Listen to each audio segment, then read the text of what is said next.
Ahoy ragamuffins, Jamie here, and I'm going to tell you a little story about a green light and a puppy. Yeah, my daughter has a puppy light that turns red and green, red when she wakes up. No, red when she should still be in bed, green when she should wake up. Anyway, and how this relates to exercise. So this is really interesting. I think it's interesting, so hopefully you find it interesting too. But I set this thing, right? And it's like, oh, green means you can come out of your room, blah, blah, blah, blah, blah. And it's funny because it's like this way of not necessarily her trusting herself. So the other day she woke up and she's like, oh, I'm so tired. I'm still so tired. I'm like, what's up? You can sleep more. Like, go ahead and sleep more, always, She's like, no, I can't. Puppy was green. I have to come out. Puppy was green. And I'm like, no, like you can always sleep more. I was like, oh, she's learning this like external signal that indicates not whether she can come out in and out of her room, but it's like indicates a good night's sleep. That's what she associates. Like, oh, it's green. I should have gotten a good night's sleep. If I'm still tired, that's weird. So I started setting the puppy clock like later, and she actually said like, oh, I've been sleeping a lot better.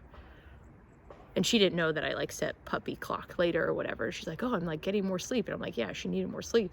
But it was just so funny because it reminded me of this piece of how she's learning to associate the external factor, this green or red light, with, whether or not she got good sleep, which is, could be how we're allowing our smartwatch or our calorie counters or, the amount of sweat that we do during a workout indicate whether we had a good workout.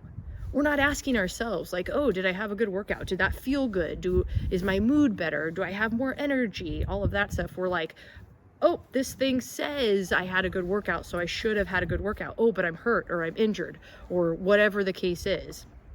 So that just became interesting to me because I was like, no. Oh, this relates to exercise perfectly and how we start to learn these associations because we let these external factors dictate whether or not it's worth it, when really it should be us. It should be us asking ourselves, being in the conversation at least. Like, it doesn't have to be all us. Maybe, we have other things, but at least we're in the conversation. We're at the table of like, yeah, that was a good workout. Yeah, that was a good sleep. Puppy could be there. Puppy could be chewing on some dog chow. I don't know. It's plastic. All right. So anyway, how the fitness industry kind of gets us to disassociate with these things inside of ourselves, not allowing us to trust ourselves. We can trust ourselves. We can. So hopefully that helped.